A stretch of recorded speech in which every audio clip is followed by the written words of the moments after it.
প্রশ্ন হচ্ছে, তাদেরও তো দুইজন ব্যক্তি আমাদের সাথে সেই সময় সরকারে ছিল।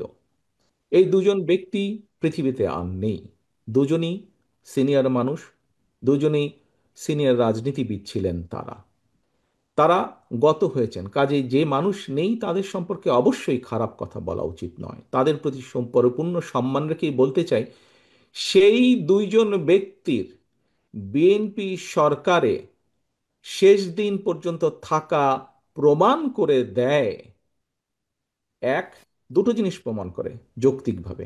এক, তারা অবশ্যই পূর্ণ কনফিডেন্স ছিল খালেদা জিয়ার উপরে যে খালেদা জিয়া দুর্নীতির বিরুদ্ধে যুদ্ধ করছে, সেজন্যই তারা শেষ দিন পর্যন্ত ছিল।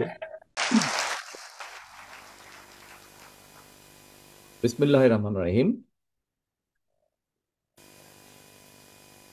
দেশ গড়ার পরিকল্পনা,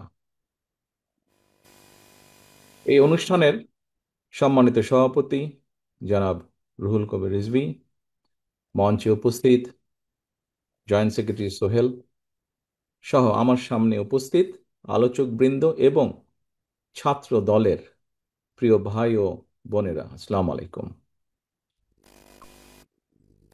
প্রিয় ভাই বোনেরা, আজকে আমরা এখানে যেই বিষয়গুলো নিয়ে সারাদিন আলোচনা হয়েছে, আলাপ হয়েছে, আমি যখন জয়েন করেছি, লাইনে কানেক্ট হয়েছি, তখন আমি দেখলাম বেশ কয়েকজন তোমরা বিভিন্ন বিষয়ে প্রশ্ন করেছো আমাদের কয়েকজন আলোচক বৃন্দকে, যারা তোমাদের সামনে তুলে ধরেছে বিষয়গুলো। তোমরা বিভিন্ন তোমাদের মনের মধ্যে যে প্রশ্ন আছে সেই প্রশ্নগুলো তাদের সামনে তোমরা তুলে ধরেছো। প্রশ্ন থাকাটাই স্বাভাবিক।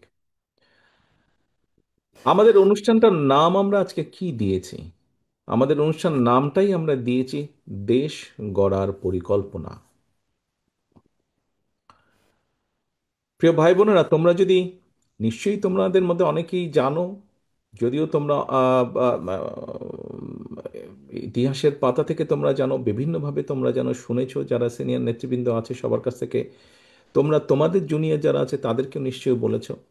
এখানে আমাদের আজকে সভাপতি সাহেব ওনার বক্তব্যে একটি কথা বলেছেন যে দেশ স্বাধীনের পরে, 90-এর স্বৈরাচারের আন্দোলনের পরে, বিভিন্ন সময় দেশ যখন সংকটের সময় ছিল, সংকটের ভিতর দিয়ে গিয়েছে, এবং তারপরে বাংলাদেশের জনগণ যখন বিএনপিকে দেশ পরিচালনার দায়িত্ব দিয়েছে, তখন ধীরে ধীরে কিন্তু বিএনপি অবস্থার পরিবর্তন ঘটিয়েছে, অবস্থার উন্নতি ঘটিয়েছে বিএনপি। প্রিয় ভাই বোনেরা, এই মুহূর্তে আমরা যদি দেখি, আমরা আগামী 2 মাস পরে একটি নির্বাচন প্রত্যাশা করছি।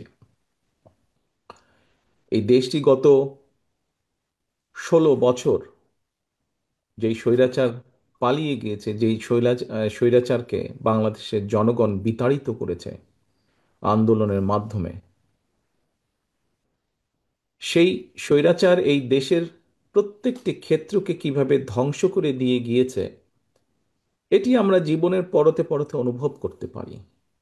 কিভাবে দেশের অর্থনৈতিক ব্যবস্থা ভেঙে দিয়ে গিয়েছে, কিভাবে দেশের আইন শৃঙ্খলা ভেঙে দিয়ে গিয়েছে, কিভাবে দেশের শিক্ষা ব্যবস্থাকে ধ্বংস করে দিয়ে গিয়েছে, কিভাবে দেশের স্বাস্থ্য ব্যবস্থাকে ধ্বংস করে দিয়ে গেছে, কিভাবে দেশের প্রাকৃতিক অবস্থাগুলোকে, নদী নালা খাল বিল বন জঙ্গলকে ধ্বংস করে দিয়ে গিয়েছে, কিভাবে দেশের কৃষি, যেটাই বলি না কেন, সব কিছুকে যেভাবে ধ্বংস করে দিয়ে গিয়েছে, এর ভুক্তভোগী কিন্তু এই দেশের মানুষ।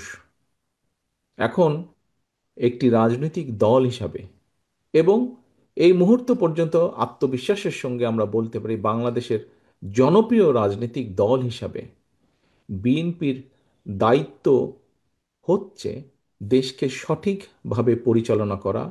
দেশের মানুষ যখন বিএনপিকে দেশের দায়িত্ব, পরিচালনার দায়িত্ব দেবে, প্রিয় ভাই বোনেরা, যেদিন স্বৈরাচার পালিয়ে যায়, আমাকে মহাসচিব সাহেব তখন ফোন করলেন। ফোন করে বললেন যে জাতীয় সরকার গঠিত করলে ভালো হয় কিনা, অথবা আমরা জাতীয় সরকারে যাব কিনা। তখন বিভিন্ন রকম একটা হেফাজত কন্ডিশন। আমি তখন বলেছিলাম যে আমরা জনগণের রায় মাথা পেতে নেব, আমরা জনগণের কাছে যাব, আমরা জনগণ যে সিদ্ধান্ত দিবে তাই আমরা মাথা পেতে নেব। কাজেই আমি সেই মুহূর্তে মনে করেছিলাম যে জাতীয় সরকারে আমরা যাব না। আমাদের লক্ষ্য, আমাদের উদ্দেশ্য সব কিছু নিয়ে আমরা জনগণের সামনে দাঁড়াবো। আমরা স্লোগানে বলি যে জনগণই আমাদের সকল ক্ষমতার, রাজনৈতিক ক্ষমতার উৎস। কাজে জনগণই যদি আমাদের রাজনৈতিক ক্ষমতার উৎস হয়ে থাকে, তাহলে কেন আমরা জনগণের সামনে গিয়ে দাঁড়াবো না? আমাদের লক্ষ্য বলবো দেশকে নিয়ে, জনগণকে নিয়ে, আমাদের উদ্দেশ্য বলবো দেশকে নিয়ে, জনগণকে নিয়ে। এবং জনগণ যে সিদ্ধান্ত দেবে আমরা মাথা পেতে সে সিদ্ধান্ত নিব। প্রিয় ভাই বোনেরা, তোমাদের নিশ্চয়ই মনে আছে আজকে থেকে প্রায় 3 বছর আগে বাংলাদেশে তখনও স্বৈরাচার বিপুল দাপটে এই দেশকে, দেশের মানুষের বাক স্বাধীনতার গলা টিপে রেখেছে, দেশের মানুষের রাজনৈতিক অধিকারের গলা টিপে রেখেছে। কিন্তু সেই রক্তচক্ষুকে উপেক্ষা করে আমরা দেশের মানুষের সামনে সংস্কার প্রস্তাব দিয়েছিলাম, যেটি 31 দফা হিসাবে পরিচিত সকলের কাছে, তাই নয়? মনে আছে নিশ্চয়ই তোমাদের। এই 31 দফার মধ্যে তোমরা এই 31 দফা মানুষের কাছে নিয়ে গিয়েছ। আজকে আমরা 31 দফার ভেতর থেকে বিভিন্ন শ্রেণীর মানুষের কিভাবে আমরা ভাগ্যের পরিবর্তন ঘটাতে পারি, সংক্ষেপে তোমাদের সামনে আজকে 8টি সাবজেক্ট উপস্থাপন করা হয়েছে। এর মধ্যে আছে, এখানে এক বোন বলেছে, আহ, সে আহ, আহ, আহ, ক্ষুদ্র জনগোষ্ঠীর প্রতিনিধিত্ব হিসেবে বলেছে। তার প্রশ্নটি অন্যরকম ছিল। অন্য অন্য অনেকেই বলেছে, শিক্ষা নিয়ে বলেছে, অনেক কিছু নিয়ে বলেছে। দেখো, বাংলাদেশ যখন 1971 সালে স্বাধীন হয়, সেই স্বাধীনতা যুদ্ধে লক্ষ লক্ষ মানুষ যুদ্ধ করেছে, লক্ষ লক্ষ মানুষ প্রাণ দিয়েছে যুদ্ধে। অর্থাৎ দেশটি স্বাধীন করার জন্য কিন্তু লক্ষ লক্ষ মানুষকে এক কাতারে এসে দাঁড়াতে হয়েছে। আজকে আমরা দেশ গড়ার পরিকল্পনা, এই কাজটি যদি আমাদেরকে সফল করতে হয়, সারাদিন যে সকল বিষয় নিয়ে তোমরা আলোচনা করলে, এই কাজগুলোকে নিয়ে যদি আমাদের সফল করতে হয়, অর্থাৎ দেশকে যদি সামনে নিয়ে যেতে হয়, মানুষকে যদি তার অবস্থান পরিবর্তন করে ভালো অবস্থানে নিতে হয়, তাহলে আমাদের সকলকে কাঁধে কাঁধ মিলিয়ে কাজ করতে হবে। আমি গত 5ই আগস্টের পর থেকে, আমি গত প্রায় 1 বছরের বেশি সময় ধরে বলে আসছি যে আমাদের সামনের সময়গুলো কিন্তু খুব ভালো নয়। সামনে অনেক কঠিন সময়ে অপেক্ষা করছে আমাদের জন্য। বিভিন্নভাবে বিভিন্ন রকম ষড়যন্ত্র বিভিন্ন জায়গায় হচ্ছে। এই ষড়যন্ত্র রুখে দিতে পারে এই দেশের জনগণ, এবং এই ষড়যন্ত্র জনগণকে নিয়ে সাথে রুখে দিতে পারে বিএনপি, বাংলাদেশ জাতীয়তাবাদী দল। এই ষড়যন্ত্র এই ষড়যন্ত্র রুখে দেবার একমাত্র উপায় হচ্ছে গণতন্ত্র, গণতন্ত্র এবং গণতন্ত্র। আমরা যদি গণতন্ত্রকে প্রতিষ্ঠিত করতে পারি, যে কোনো মূল্যে জনগণের মতামতকে প্রতিষ্ঠিত করতে পারি, তাহলে অবশ্যই অনেক ষড়যন্ত্রকে আমরা রুখে দিতে পারবো। কিন্তু ষড়যন্ত্রকে রুখে দিতে পারলেও তারপরেও কিন্তু সামনে অনেক কঠিন সময়। একটু আগেই আমি বলেছি, এবং তোমরা নিজেরাও জানো, তোমরা আজকে ছাত্র দলের প্রতিনিধি হিসাবে এখানে প্রত্যেকে উপস্থিত আছো, ছাত্র হিসাবে তোমাদের নিজেদের ধারণা আছে। প্রত্যেকটি ক্ষেত্রে একটি অরাজকতা বিরাজ করছে। কাজে আমরা এখানে আজকে অর্থনীতি নিয়ে আলাপ করেছি। আমরা এখানে তরুণ যে সমাজ, কয়েকজন তোমরা প্রশ্ন করেছে, তরুণ যে সমাজ, তাদের সামনে সবচেয়ে বড় যেই সমস্যাটি, তাদের কর্মসংস্থানের বিষয়, এই কর্মসংস্থানের বিষয় নিয়ে আমরা আজকে এখানে আলাপ করেছি। আমরা দেশের মানুষের স্বাস্থ্য নিয়ে এখানে আলোচনা করেছি। আমরা এখানে দেশের যে অর্ধেক সমাজ নারী সমাজ, এই নারী সমাজকে কিভাবে এম্পাওয়ার করা যায় এবং তাদের কন্ট্রিবিউশনকে সমাজের মধ্যে নিয়ে আসা যায়, এবং যেটার শুভ ফল দেশের অর্থনীতি, দেশের সমাজ ব্যবস্থা, পরিবার, স্বাস্থ্য সব কিছুর উপরে সে অবস্থা, শুভ অবস্থাটা পড়বে, কিভাবে সেটা করা যায় তা নিয়ে আমরা আলোচনা করেছি। দেশের পরিবেশ নিয়ে আমরা আলোচনা করেছি। দেশের শিক্ষা ব্যবস্থা নিয়ে আমরা আলোচনা করেছি। কিভাবে শিক্ষা ব্যবস্থাকে আমরা গড়ে তুলতে পারি, কিভাবে শিক্ষকদেরকে আমরা গড়ে তুলতে পারি সুন্দরভাবে, কারণ শিক্ষকদেরকে যদি আমরা গড়ে তুলতে পারি, তাহলে ভবিষ্যৎ শিক্ষা ব্যবস্থাকেও সুন্দরভাবে গড়ে তুলতে পারবো। কিন্তু এই কাজগুলো করা কিন্তু কঠিন কাজ, নট ইম্পসিবল, কিন্তু অনেক কঠিন কাজ। এবং দেশ এবং জাতিকে যদি নেতৃত্ব দিতে হয়, তাহলে অবশ্যই একটি পরিকল্পনা আমাদের সামনে থাকতে হবে। প্রিয় ভাই বোনেরা, তোমরা আজকে যখন এই হলে এসে বসেছো, তোমাদের আলোচনা শুরু হয়েছে, তোমরা যে আলোচনা শুরু হবার সময় তোমাদেরকে প্রত্যেকে একটা করে ফোল্ডার দেওয়া হয়েছে, এবং কিছুক্ষণ পরে খুব সম্ভবত লাঞ্চের পরে তোমাদের সকলকে আলাদা আবার হাতে হাতে একটা লিফলেট দেওয়া হয়েছে না তোমাদের? সেই লিফলেটের মধ্যে কি আছে? সেই লিফলেটের মধ্যে কি আছে আমি বলছি। আলাদা একটি লিফলেট তোমাদেরকে দেওয়া হয়েছে। এখানে সোহেল, আজকে যে অনুষ্ঠান পরিচালনা করছে আমাদের জয়েন্ট সেক্রেটারি সোহেল, তার বক্তব্যে সোহেল কিন্তু একটি গুরুত্বপূর্ণ কথা বলেছে। আমি ব্যক্তিগতভাবে বিশ্বাস করি একটি বিষয়, আমরা যতগুলো পরিকল্পনা নিয়েছি, এই পরিকল্পনাগুলোকে সফল করতে হলে যেরকম আমাদের যোগ্য ব্যক্তিদেরকে বিভিন্ন জায়গায় দায়িত্ব দিতে হবে, কিন্তু তার থেকেও দুইটি বড় ইম্পর্টেন্ট বিষয় আছে, যেই দুইটি বিষয়কে যে কোনো মূল্যে আমাদেরকে অ্যাড্রেস করতে হবে। এবং এই দুইটি বিষয়কে যদি আমরা অ্যাড্রেস করতে না পারি, আমাদের পুরা জাতি এবং দেশ সংকটের মধ্যে পড়বে। কি দুটি বিষয়? এক, দুর্নীতি, যে কোনো মূল্যে এই দুর্নীতির লাগাম টেনে ধরতে হবে। দুই, আইন শৃঙ্খলা পরিস্থিতি, যে কোনো মূল্যে আইন শৃঙ্খলা পরিস্থিতির লাগাম টেনে ধরতে হবে। যদি আমরা দুর্নীতি এবং আইন শৃঙ্খলা যদি আমরা দুর্নীতি এবং আইন শৃঙ্খলার লাগাম টেনে ধরতে না পারি, তাহলে আমরা যে পরিকল্পনাগুলি গ্রহণ করেছি মানুষের স্বাস্থ্য নিয়ে, দেশের ভবিষ্যৎ সন্তানদের শিক্ষা ব্যবস্থা নিয়ে, নারী সমাজকে এম্পাওয়ার্ড করার জন্য, দেশের কৃষি ব্যবস্থা, প্রত্যেকটি পরিকল্পনা আমাদের বাধাগ্রস্ত হবে, স্লো হয়ে যাবে আমাদের। সেজন্যই আমাদের সরকার গঠনের সুযোগ পাওয়ার সাথে সাথে সর্বপ্রথমে আমাদেরকে নজর দিতে হবে, সর্বপ্রথমে আমাদেরকে ব্যবস্থা করতে হবে দুর্নীতির লাগাম কিভাবে আমরা টেনে ধরব।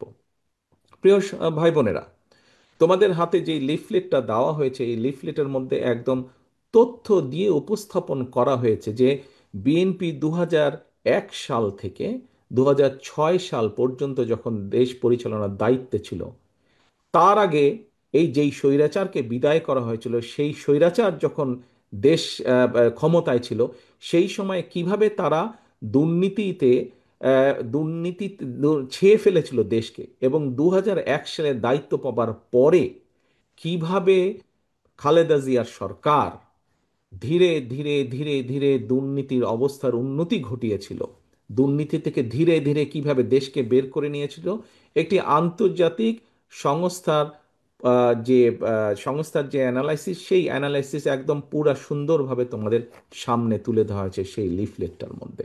কাজেই আমরা দৃঢ়ভাবে অত্যন্ত আত্মবিশ্বাসের সঙ্গে বলতে পারি, এই বাংলাদেশে যদি দুর্নীতির লাগাম টেনে ধরতে পারে, তাহলে একমাত্র বাংলাদেশ জাতীয়তাবাদী দলই পক্ষেই সেটা সম্ভব। সেইটি করা সম্ভব একমাত্র কারণ আমরা অতীতে করেছি, আমরা ইনশাল্লাহ ভবিষ্যতে দেশের মানুষ দিলে ভবিষ্যতে ইনশাল্লাহ আমরা সেই কাজটি করিয়ে দেখাতে পারবো। প্রিয় সহকর্মীবৃন্দ, কেউ কেউ বলে থাকে স্বৈরাচার যেভাবে বিএনপির সম্পর্কে, এই যে স্বৈরাচার, পলাতক যে স্বৈরাচার, তারা বিএনপির সম্পর্কে যেসব মিথ্যা প্রপাগান্ডা ছড়াতো, আমরা ইদানিং লক্ষ্য করছি কিছু কিছু ব্যক্তি বা দল ঠিক একই সুরে গান গাইছে, বা একই সুরে কতগুলো কথা বলার চেষ্টা করছে। এখন প্রশ্ন হচ্ছে, তাদেরও তো দুইজন ব্যক্তি আমাদের সাথে সেই সময় সরকারে ছিল। এই দুজন ব্যক্তি পৃথিবীতে আর নেই। দুজনই সিনিয়র মানুষ, দুজনেই সিনিয়র রাজনীতিবিদ ছিলেন। তারা তারা গত হয়েছেন। কাজেই যে মানুষ নেই তাদের সম্পর্কে অবশ্যই খারাপ কথা বলা উচিত নয়, তাদের প্রতি পরিপূর্ণ সম্মান রেখেই বলতে চাই, সেই দুইজন ব্যক্তির বিএনপি সরকারে শেষ দিন পর্যন্ত থাকা প্রমাণ করে দেয়, এক, দুটো জিনিস প্রমাণ করে যৌক্তিকভাবে। এক, তারা অবশ্যই পূর্ণ কনফিডেন্স ছিল খালেদা জিয়ার উপরে যে খালেদা জিয়া দুর্নীতির বিরুদ্ধে যুদ্ধ করছে, সেজন্যই তারা শেষ দিন পর্যন্ত ছিল। সেজন্যই তারা শেষ দিন পর্যন্ত ছিল। এখন তাদের দলের অন্য যে যত বড় বড় কথা বলি কি না কেন, খালেদা জিয়া শেষ দিন পর্যন্ত দুর্নীতির বিরুদ্ধে যুদ্ধ করেছে, এবং দুর্নীতির অবস্থার পরিবর্তন ঘটেছে, এই আত্মবিশ্বাস তাদের মধ্যে ছিল। তারা দেখেছিল সেই সরকারকে, কারণ তো সরকারের ভেতরেই ছিল। সেজন্যই তারা শেষ দিন পর্যন্ত এই বিএনপি সরকারের সাথে তারা ছিল। আমরা এইভাবেই ধরে নিব, আমরা অন্য কিছু বলতে চাই না। কেউ কেউ বলে থাকে যে কেউ কেউ বলে থাকে তাদেরই কেউ কেউ বলে থাকে যে তাদের বিরুদ্ধে কোনো কিছু অভিযোগ পাওয়া যায় না। আজকে যখন নিরপেক্ষ কোর্ট বসেছে, স্বৈরাচারের সময় আমরা দেখেছি কিভাবে আদালতকে ইনফ্লুয়েন্স করা হতো, কিন্তু স্বৈরাচার পালিয়ে যাওয়ার পরে মোটামুটি আমরা বলতে পারি যে আদালত এখন নিরপেক্ষ, নিরপেক্ষতা আমরা আশা করি। সেই নিরপেক্ষ আদালত থেকে আমরা দেখেছি কারো বিরুদ্ধেই কোনো জিনিস প্রমাণিত হয়নি, এটি ছিল প্রোপাগান্ডা। কাজেই আমাদেরকে আজকে এই এই এই কনক্লুশনই আসতে হবে যে একমাত্র বিএনপি পেরেছিল দেশকে দুর্নীতি থেকে বের করে নিয়ে আসতে। ইনশাল্লাহ আগামী দিনেও বিএনপি পারবে। এবার আসো আইন শৃঙ্খলা। এবার আসো আরেকটি বিষয় আমি উল্লেখ করতে চাই তোমাদের সামনে, সেটি হচ্ছে আইন শৃঙ্খলা পরিস্থিতি। প্রিয় ভাই বোনেরা, তোমাদের অনেকেরই বয়স তখন আজকে থেকে অনেক কম ছিল, কিন্তু তোমরা নিশ্চয়ই শুনেছ অনেক মানুষের কাছে, সহকর্মী হোক, পরিবারের সদস্য হোক, আত্মীয় স্বজন হোক, বিগত বিএনপি সরকারের সময় আমরা বিভিন্ন আইন শৃঙ্খলা বাহিনী তৈরির মাধ্যমে আমরা দেশে আইন শৃঙ্খলা পরিস্থিতির উন্নতি ঘটিয়েছিলাম। হ্যাঁ, পরবর্তীকালে আমরা দেখেছি যে এই যে বিগত যে স্বৈরাচার পালিয়ে গেছে, তারা তাদের ক্ষমতার অপব্যবহার করে সেই আইন শৃঙ্খলা বাহিনীকে রাজনৈতিক স্বার্থে ব্যবহার করেছিল, এবং রাজনৈতিক স্বার্থে ব্যবহার করে পুরা জাতি দেশকে বিশ্বের সামনে কলঙ্কিত করেছে। সেই আইন শৃঙ্খলা বাহিনীকেও তারা কলঙ্কিত করেছে, সেটি হচ্ছে তারা অপব্যবহার করেছিল। কিন্তু বিএনপি দেশের স্বার্থে কোনো কিছু বিবেচনা, রাজনৈতিক প্রিফারেন্স না দিয়ে বরঞ্চ কিভাবে মানুষের শান্তি শৃঙ্খলা প্রতিষ্ঠিত করা যায়, কিভাবে দেশের আইন শৃঙ্খলা প্রতিষ্ঠিত করা যায়, তার প্রতি মনোযোগী ছিল। সেটাই ছিল বিএনপির কাছে প্রায়োরিটি। কাজেই নিশ্চয়ই তোমাদের ধারণা আছে, মনে আছে যে মোটামুটিভাবে সেই সময় 2003, 4, 5, 6-এর দিকে মোটামুটিভাবে ধীরে ধীরে আইন শৃঙ্খলা পরিস্থিতি ধীরে ধীরে উন্নতি হতে থাকে দেশের। আমি আমার নিজের একটি ঘটনার কথা তোমাদের সামনে তুলে ধরি।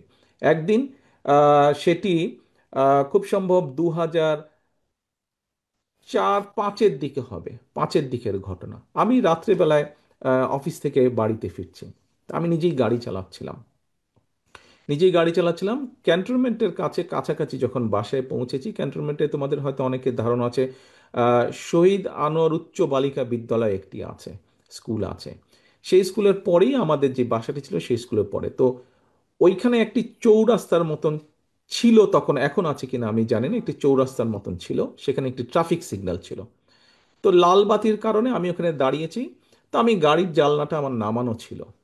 তো আমি যেহেতু সোজা যাবো ওই জন্য আমি লেফট লেনে দাঁড়িয়ে আছি, আর ওইদিকে বনানী রেল চেক পোস্ট দিয়ে বেরিয়ে যায় রাস্তাটি আছে। তো আমার পাশে একটি মিশুক দাঁড়ালো এসে। তো হঠাৎ মিশুকালা আমাকে এ ভাই এ ভাই বলে ডাক দিচ্ছে। তা আমি তাকালাম, তা আমাকে বলে, আপনি তারেক জিয়া না? আমি বললাম যে হ্যাঁ, আমি তারেক জিয়া। তো বলে, ভাই আপনারা এই যে বিভিন্ন বাহিনী সৃষ্টি করেছেন, এর মাধ্যমে আমরা অনেক শান্তিতে আছি। আমরা কেন, কিভাবে? বলে, ভাই আগে এই যখন গলিটলিতে আমরা যাত্রী নিয়ে যেতাম প্রায় ছিনতাইয়ের মুখোমুখি হতাম, কিন্তু গত কিছুদিন ধরে আমরা অনেক শান্তিতে আছি, আমরা নিরাপদে আছি, আমাদের আর এইসবের মুখোমুখি হতে হয় না, বলা যায় মোটামুটি একদম আমরা নিরাপদ আছি। প্রিয় সহকর্মীবৃন্দ, এই ঘটনাটি আমি এই জন্য বললাম তোমাদের সকলের সামনে, যে এই ঘটনাটি অনেকগুলো ঘটনার মধ্যে একটি, এবং এই ঘটনাটি প্রমাণ করে একজন সাধারণ মানুষ, সে আমাকে চিনতো, আমি তাকে চিনতাম না, এবং তারপরে 1 মিনিটের কথা, তারপরে সে তার পথে চলে গেল, আমি আমার পথে চলে গেলাম।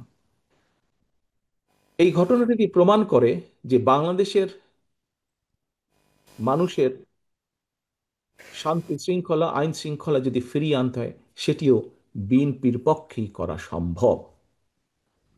প্রিয় ভাই বোনেরা, কিছু কিছু মানুষ বা কোনো কোনো গোষ্ঠী ইদানিং বলতে শুনেছি, বা বিভিন্ন জায়গায় কেউ কেউ সোশ্যাল মিডিয়ায় বলে যে অমুককে দেখলাম, তমুককে দেখলাম, তমুককে দেখলাম, এবার অমুককে দেখুন। যাদের কথা বলে অমুককে দেখুন, প্রিয় সহকর্মীবৃন্দ, তাদেরকে তো দেশের মানুষ 1971 সালেই দেখেছে।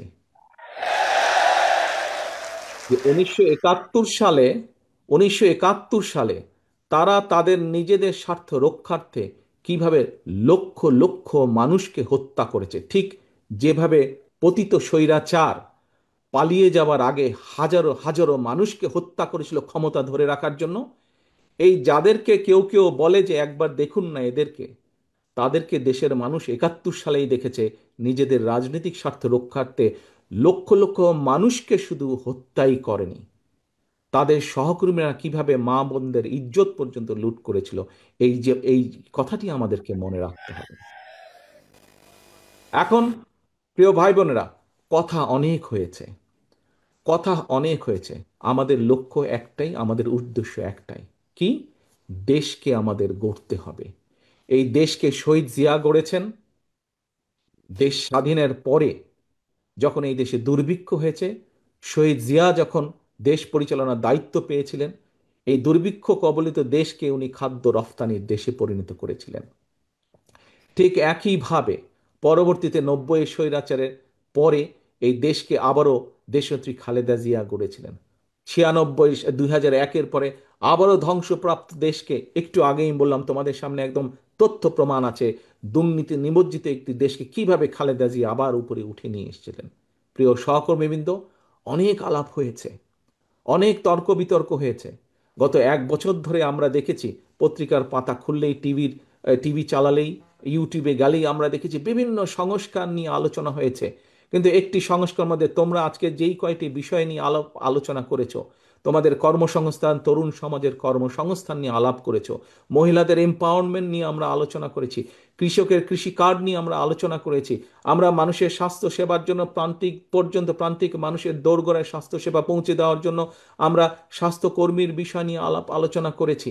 আমরা আরো আলাপ আলোচনা করেছি কিভাবে আমরা খাল খনন করব, কিভাবে আমরা বৃক্ষরোপণ করব। তোমাদের কাছে একটি প্রশ্ন, বিগত 1 বছর ধরে আমরা যে সংস্কার আলোচনা দেখলাম, বহু দলের, বহু এই যে সরকার যে উদ্যোগ গ্রহণ করেছিল, এগুলি, এই যে আজকে তোমরা এই যেই বিষয়গুলি নিয়ে আলোচনা করেছো, সেই বিষয়গুলো কি তোমরা মনে করো এই প্রত্যেকটি বিষয় প্রত্যেকটি সাধারণ মানুষের জীবনের সাথে সম্পর্কিত? তোমরা কি মনে করো? তোমরা সারাদিন যেই বিষয়গুলি নিয়ে আলাপ করেছো, তোমরা কি মনে করো যে এই প্রত্যেকটি বিষয় সাধারণ মানুষের সাথে, জীবনের সাথে সম্পর্কিত? Yes or no? ইয়েস কি? ইয়েস, সম্পর্কিত। ওকে, তাহলে সম্পর্কিত।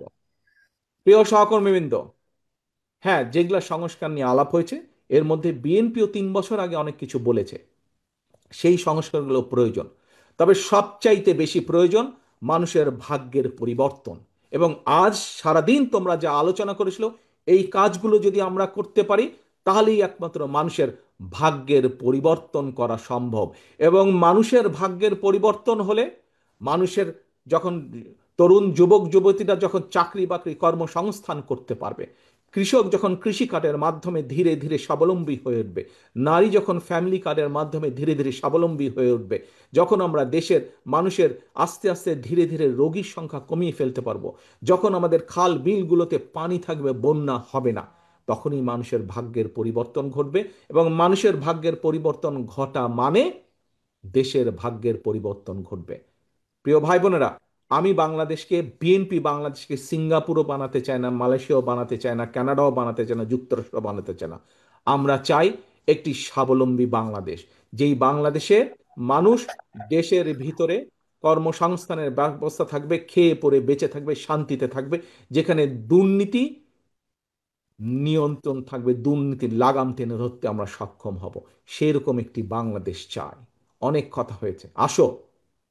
প্রথমেই আমি বলেছি প্রথমেই আমি বলেছি, দেশ স্বাধীন সকলে কাঁধে কাঁধ মিলিয়ে করেছি।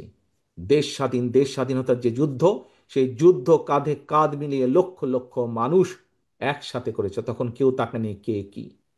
আজকে আসো, দেশ গড়ার যে পরিকল্পনা, এই পরিকল্পনা সফল করতে হলে তোমাদেরকে আজকে ছড়িয়ে ছিটিয়ে পড়তে হবে সারা দেশে, যে যেখান থেকে এসেছো। এবং শুধু ছড়িয়ে ছিটিয়ে পড়লে চলবে না, তোমাদের হাতে যে ফোল্ডারটি দেওয়া হয়েছে, হয়তো সংখ্যা কম, আমরা চেষ্টা করব তোমাদের কাছে আরও এই ডকুমেন্টগুলো পাঠাতে।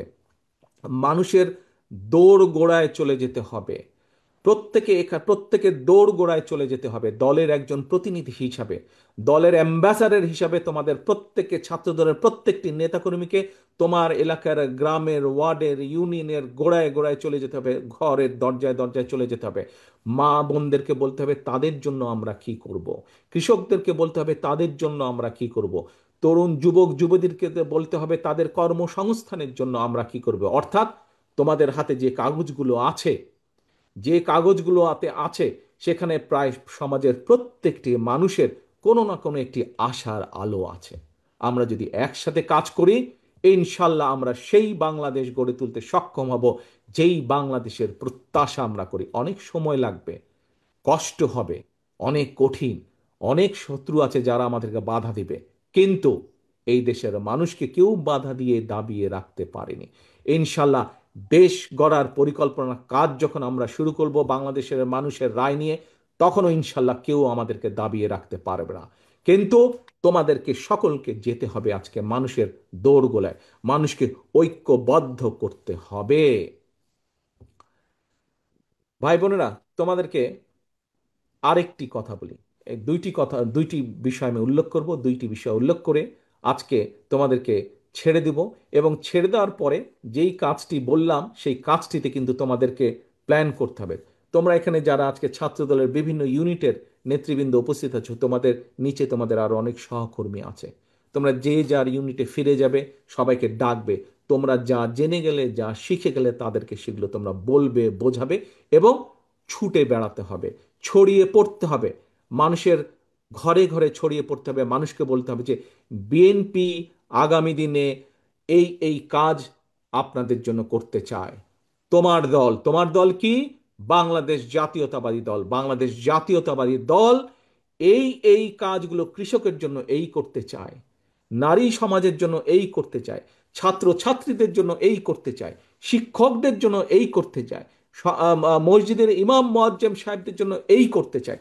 প্রত্যেকটি মানুষের কাছে তার তার মেসেজগুলো পৌঁছে দিতে হবে। প্রিয় সহকর্মীবৃন্দ, আমরা মানুষ, পৃথিবীতে আমরা বসবাস করি। আমরা মানুষ হিসাবে মানুষের জন্য আমরা কাজ করতে পারি। আমাদের সীমাবদ্ধতা আছে, পার্থিব সীমাবদ্ধতা আছে। সেই পার্থিব সীমাবদ্ধতার মধ্যে থেকে আমরা মানুষকে যা দিতে পারি, যা করতে পারি, আমরা মানুষের কাছে সেটি কমিট করব, সেটি কমিটমেন্ট দেব। এখন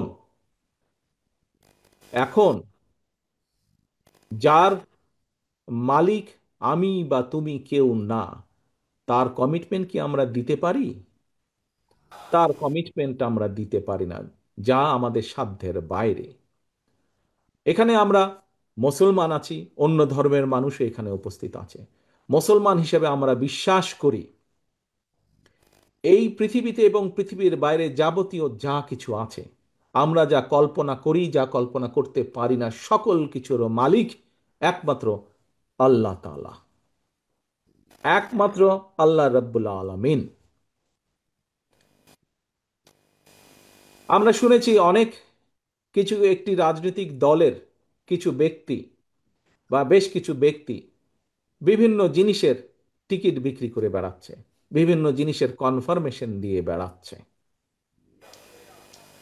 তো এখন এখন আমি যতটুকু বুঝি, অনেক মুরব্বী ব্যক্তি আছেন, বুজুর্গ ব্যক্তি আছেন ধর্মীয় বিষয়। আমি একজন সাধারণ নর্মাল একজন মুসলমান হিসেবে আমি যতটুকু বুঝি, যা আমার না, আমি যদি তা দেবার কথা বলি, অর্থাৎ যার যেটি আমার না সেটির কমিটমেন্ট যদি করি, তাহলে আমি তার সাথে পাল্লা দিচ্ছি। অর্থাৎ দোজক বেহেশত দুনিয়া সবকিছুর মালিক আল্লাহ। যেটার মালিক আল্লাহ, যেটার কথা একমাত্র আল্লাহ তাআলাই বলতে পারে, সেখানে যদি আমি কিছু বলতে চাই, আমার নর্মাল দৃষ্টিকোণ থেকে আমি বুঝি যে সেটি হচ্ছে শিরিক, সেটি হচ্ছে শিরিকের পর্যায়ে পড়ে। কাজে তোমাদেরকে ঘরে ঘরে যেতে হবে এবং বলতে হবে যারা এইসব কথা বলে তারা শিরিক করছে। আপনি যদি তাদের কথা শোনেন, আপনিও শিরিকের পর্যায়ে পড়ে যাবেন। যার অধিকার একমাত্র আল্লাহ তাআলার, সেটি একমাত্র আল্লাহর অধিকার। কে কোথায় যাবে, কার ইহকালে কি হবে, পরকালে কি হবে, তার অধিকার একমাত্র, ডিসাইড করার অধিকার একমাত্র আল্লাহ। আমরা পৃথিবীতে মানুষ হিসাবে আমরা মানুষের দেখভাল যতটুকু সম্ভব আমাদের দৃষ্টি থেকে আমরা করতে পারবো, আমাদের শক্তি সামর্থ্য অনুযায়ী করতে পারবো। আমরা এ কালেরটা করতে পারবো, এ কালেরটা কম বেশি আমরা মানুষ হিসেবে যা আমাদেরকে ক্ষমতা আল্লাহ দিয়েছে তার ভিতরে করতে পারবো। যা ক্ষমতার বাইরে তা আমরা করতে পারবো না। কাজী যারা এসব কথা বলে তারা ইনেবে শিরিক করছে। একজন মুসলমান হিসেবে আমি সেটাই বুঝি। এই কথাগুলো তোমাদেরকে পৌঁছে দিতে হবে। তবে সবচেয়ে বড় কথা হচ্ছে, যা তোমরা আজকে শিখে গিয়েছো, যা তোমরা আজকে জেনে গিয়েছো, যা তোমরা আজকে বুঝে গিয়েছো, এগুলো মানুষের দোরগোড়ায় পৌঁছে দিতে হবে তোমাদেরকে। তোমাদেরকে বিএনপির অ্যাম্বাসাডার হিসাবে যেতে হবে, আজকে মানুষের রাষ্ট্রদূত হিসাবে, দূত হিসাবে যেতে হবে। এখন আমার প্রশ্ন তোমাদের কাছে, তোমরা কি এই কঠিন কাজটি করতে পারবে?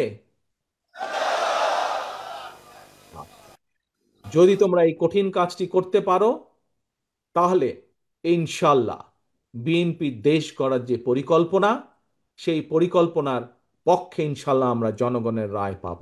এবং জনগণের রায় ইনশাল্লাহ পেলে ইনশাল্লাহ আমরা এই পরিকল্পনাকে ধীরে ধীরে পর্যায়ক্রমিকভাবে বাস্তবায়ন করবই ইনশাল্লাহ।